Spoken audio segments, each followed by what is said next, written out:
Welcome back. Eskom is still recovering following disruptions to the system by some workers who took part in an industrial action last month over higher wages. At the same time, train workers only went back to work this week after a 3-week strike over wages. Up next, we ask, what role do trade unions play in the 21st century, and are they still serving the interests of workers? To discuss this, I'm joined by Terry Bell he joins us from Cape Town via Skype, a labor analyst. That's who Terry is. Zingiswa Losi is from Cosatu, and Mametlwe Sebei is from SAFTU. A very good afternoon to you all, and thank you for coming in. And I want to start with the two unions then, and Zingiswa, I'll start with you. Are trade unions still relevant? Thank you very much for having us here.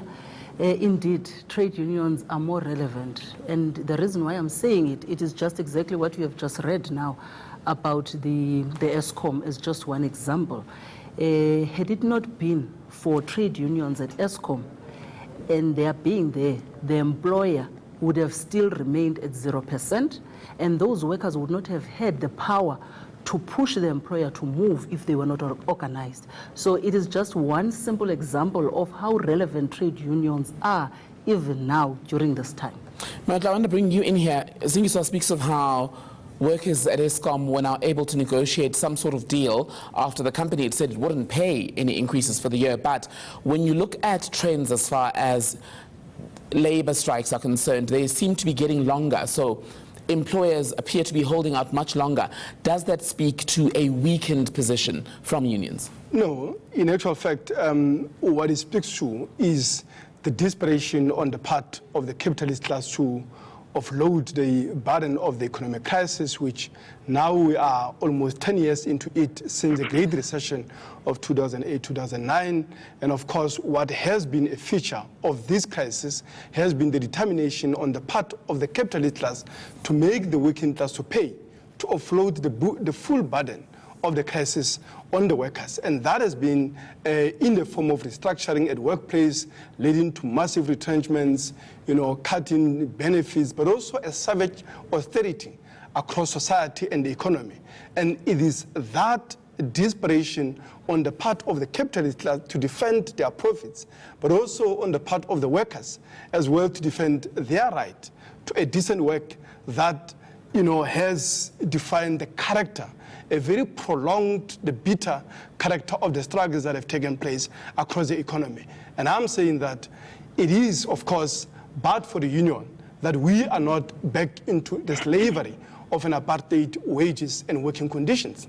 How then do you explain that trends, particularly among the youth in South Africa, appear to show that younger people aren't joining unions as much as our mother's generation did, for instance? Look, I'm not sure in terms of statistics, how would you say that they are not? Because I'll tell you now that in Cosatu and in its unions, we have launched in almost all unions and in the federation, the Cosatu young workers. You have the youth forums in different unions, and I know that even at NUMSA a long time ago, they have had that desk. So it is a proof that you have young people that are at work. But what we must deal with is the kind of work, the future of work that we are dealing with, and the kind of workers that are joining the labor force. Now, what we are dealing with currently is how do we organize ourselves dealing with the future of work, the fourth industrial revolution, and of course, how do we communicate with our members, how do we organize them? Because you would understand young people at times can be impatient. They may not have time to sit in general meetings that are going to take 3 times when there is modern communication ways of communicating with them through WhatsApp, through Facebook, through Instagram, and many others. So we have young people that are in the labor market who are joining trade unions. What we need to do as trade unions is to respond to a question that says, what kind of labor force do we have, and how do we then restructure ourselves, not on the core mandate of our existence, but on how do we then allow those that may feel that trade union is a thing of the older generation to really begin to be part of this family, because you can never, as a worker, say that it doesn't matter whether you have your legal aid there and you are paying. in the absence of you being organized under a trade union where workers collectively can have that muscle to negotiate, you will never succeed with the employers that can be so brutal to the working class in this country.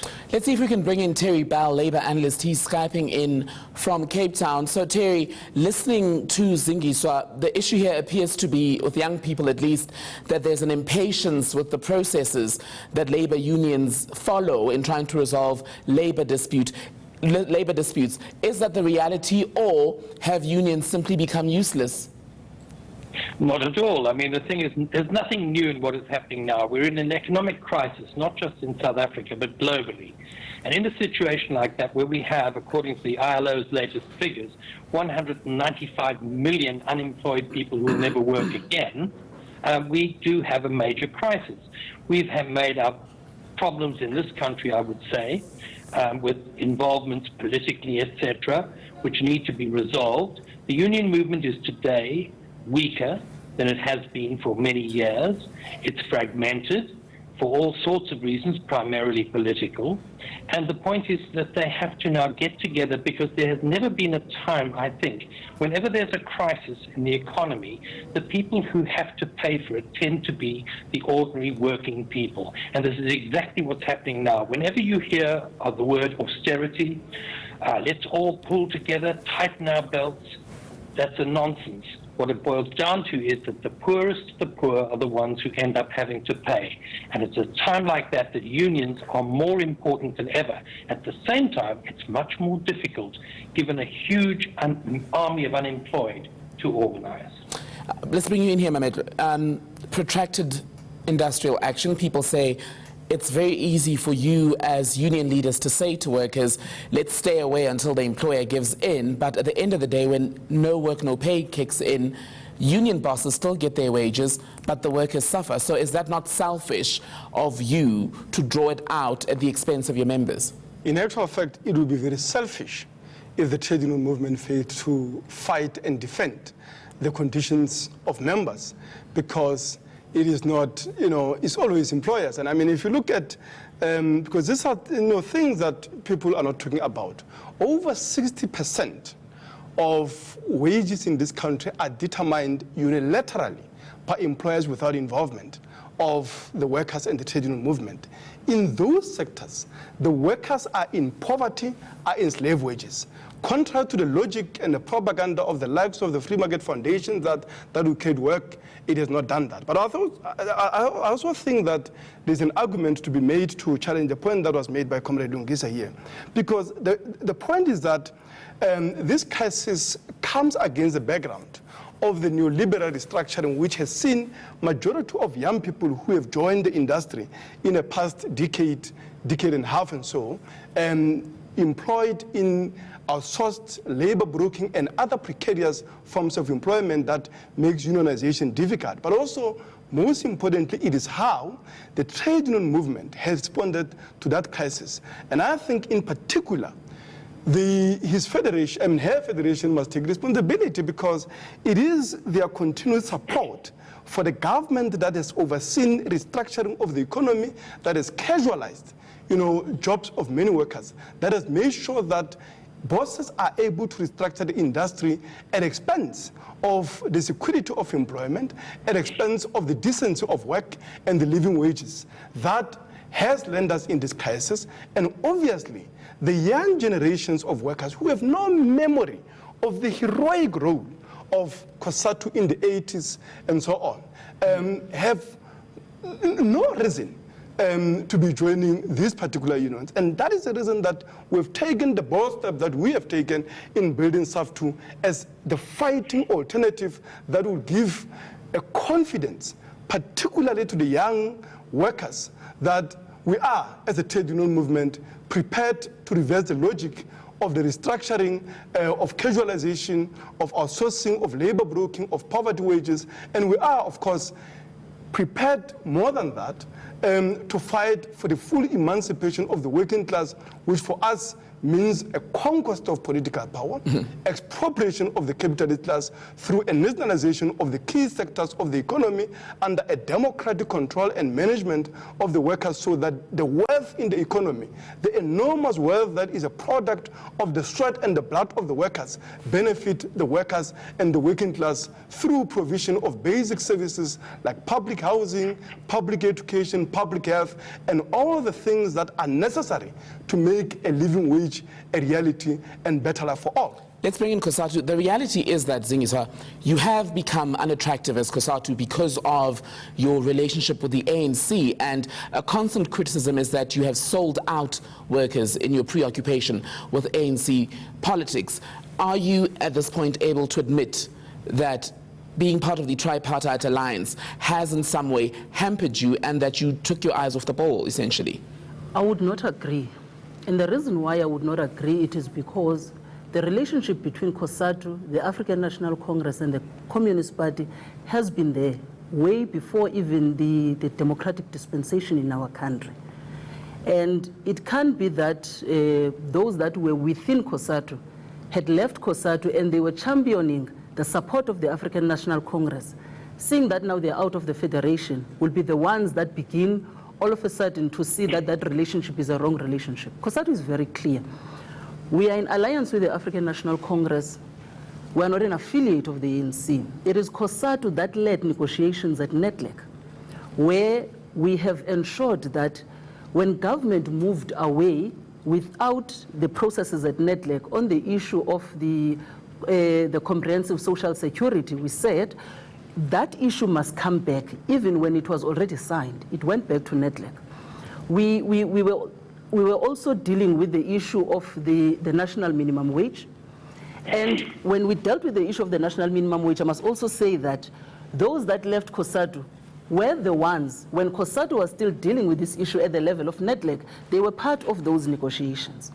Now, we have secured that. It is also through Cosatu at the level of Netlec, where today we have workers who are able to earn an unemployment insurance fund, women who have even given birth prior to the full term, and those that would have given birth to stillborns are able to take maternity leave and be paid. And so I'm just raising some of the few issues that would be evidence that Cosatu at no point it has dropped the ball. When Cosatu is mandated by its members, in terms of the politics in the country, because you can't neglect that, they will do so. But we must also say that it is Cosatu now who has responded to the issue of the public servants when we realize that there is a view that a huge number of public servants are going to be retrenched. Cosatu, in its special Central Executive Committee, said the government of the African National Congress that were in alliance with the ANC, if it dares to go ahead with those retrenchments, come the Congress in September, which we are going to have on the 17th to the 20th, that Congress will have to make a reflection, because the ANC that we understand is the ANC that is biased towards the working class, and it defines the workers as the motive force in this country.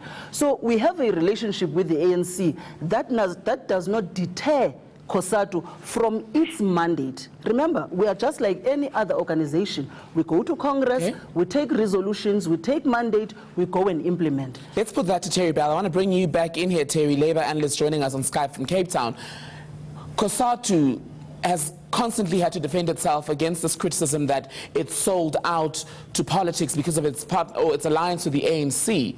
Will politics be Cosatu's death, and equally SAFTU's death, given that SAFTU itself came to be based on fallout from ANC politics? Not necessarily. The point here is we've just seen from the two previous speakers exactly what one of the problems is. They're completely fighting with one another.